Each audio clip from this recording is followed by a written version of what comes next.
Assalamualaikum warahmatullahi wabarakatuh. Halo guys, perkenalkan nama saya Elsya Almadia Anggraini, salah satu mahasiswi dari Universitas Terbuka.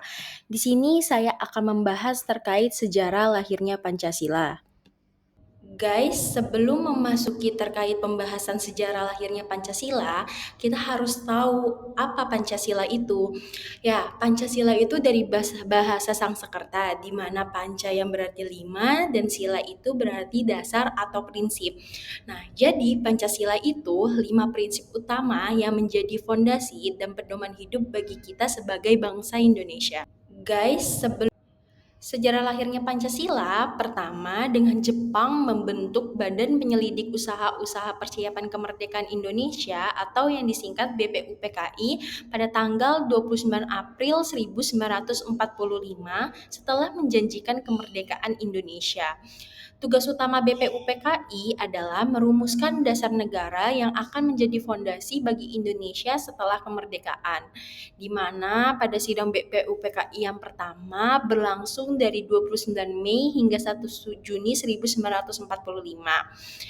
Tentunya banyak tokoh yang melakukan usulan. Ada 3 tokoh, yaitu Muhammad Yamin, Supomo, dan Soekarno, di mana Pancasila lahir pada tanggal 1 Juni 1945 dalam pidato yang bersejarah oleh Soekarno. Inilah mengapa tanggal tersebut kemudian diperingati sebagai hari lahir Pancasila. Tokoh-tokoh yang merumuskan Pancasila, yang pertama Muhammad Yamin, di mana Muhammad Yamin ini mengusulkan 5 dasar negara dalam pidatonya yang dikenal sebagai rumusan Yamin. Apa aja sih usulan Muhammad Yamin? Sebagai berikut. Pertama, peri kebangsaan. Kedua, peri kemanusiaan. Ketiga, peri ketuhanan. Keempat, peri kerakyatan. 5, kesejahteraan rakyat. Yamin juga menyusun naskah tertulis yang sedikit berbeda dalam uraiannya, tetapi pada intinya tetap menekankan nilai-nilai kebangsaan, kemanusiaan, dan ketuhanan.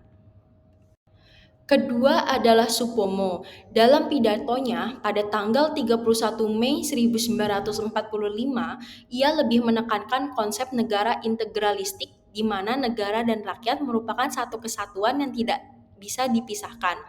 Rumusan Pancasila versi Supomo ini kurang eksplisit dibanding Soekarno dan Yamin, tetapi ide-idenya berkisar pada prinsip pertama, kesatuan, kedua, kekeluargaan, ketiga, kebudayaan, keempat, keadilan sosial, dan 5, ketuhanan. Tokoh yang ketiga adalah Soekarno. Pada 1 Juni 1945, Soekarno menyampaikan pidato yang memperkenalkan 5 prinsip dasar yang ia beri nama Pancasila. 5 prinsip tersebut adalah 1. Kebangsaan Indonesia, 2. Internasionalisme atau perikemanusiaan, 3. Mufakat atau demokrasi, 4. Kesejahteraan sosial, dan 5. Ketuhanan yang berkebudayaan. Soekarno juga menyarankan bahwa kelima sila ini dapat diringkas menjadi trisila atau 3 sila atau bahkan ekasila atau 1 sila, yaitu gotong royong yang merupakan nilai inti dari Pancasila. Setelah usulan dari para tokoh tersebut, akhirnya BPUPKI ini membentuk sebuah panitia kecil yang dikenal sebagai Panitia 9. Panitia 9 ini memiliki tugas yaitu merumuskan naskah dasar negara. Panitia ini terdiri dari 9 anggota. Pertama Soekarno, kedua Muhammad Hatta, ketiga Muhammad Yamin, keempat Ahmad Subarjo, 5 Agus Salim, 6 Abi Kusno Cokro Sujoso, ketujuh Wahid Hashim, ke-8 Abdul Kahar Muzakir, dan 9 A.A. Maramis. Setelah diskusi dari tokoh-tokoh tersebut, akhirnya Panitia 9 yang dibentuk oleh BPUPKI menghasilkan Piagam Jakarta pada 22 Juni 1945. Ini merupakan rumusan awal dari Pancasila. Dalam Piagam Jakarta, 5 sila yang dirumuskan adalah sebagai berikut. Yang pertama, ketuhanan dengan kewajiban menjalankan syariat Islam bagi pemeluk-pemeluknya. Kedua, kemanusiaan yang adil dan beradab. Ketiga, persatuan Indonesia. Keempat, kerakyatan yang dipimpin oleh hikmat kebijaksanaan dalam permusyawaratan atau perwakilan.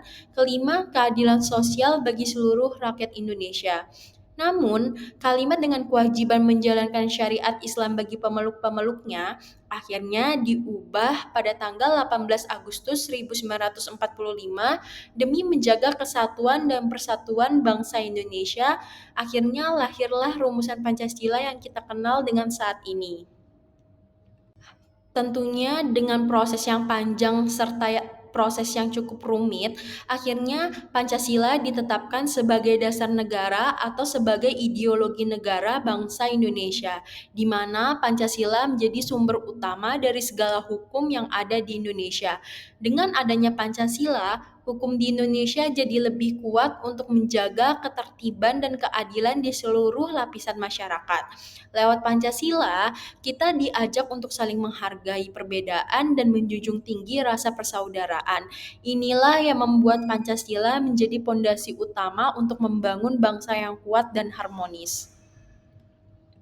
Nilai-nilai yang bisa kita ambil dari sejarah lahirnya Pancasila yaitu satu, kebersamaan dan gotong royong, di mana proses perumusan Pancasila melibatkan berbagai tokoh dari latar belakang berbeda yang bersatu padu untuk tujuan bersama.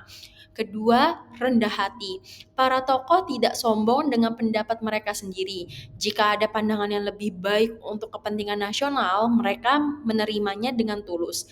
Ketiga, mengutamakan persatuan. Perbedaan pandangan misalnya antar golongan Islam dan Kristen diselesaikan dengan mengutamakan persatuan dan kesatuan bangsa di atas segalanya. Keempat, rela berkorban. Para tokoh menunjukkan semangat pengorbanan tenaga, waktu, dan pikiran demi kepentingan bangsa dan negara. Kelima, menerima keputusan. Keputusan yang diambil melalui musyawarah diterima secara jujur dan terbuka oleh seluruh peserta, meskipun terkadang tidak sejalan dengan pandangan pribadi yang mereka keluarkan. Keenam, menghargai pendapat. Para tokoh saling mendengarkan dan menghargai pendapat satu sama lain, mengakui bahwa setiap orang memiliki derajat yang sama. Begitulah sejarah lahirnya Pancasila. Sekian dari saya ucapkan terima kasih. Sampai berjumpa di video selanjutnya.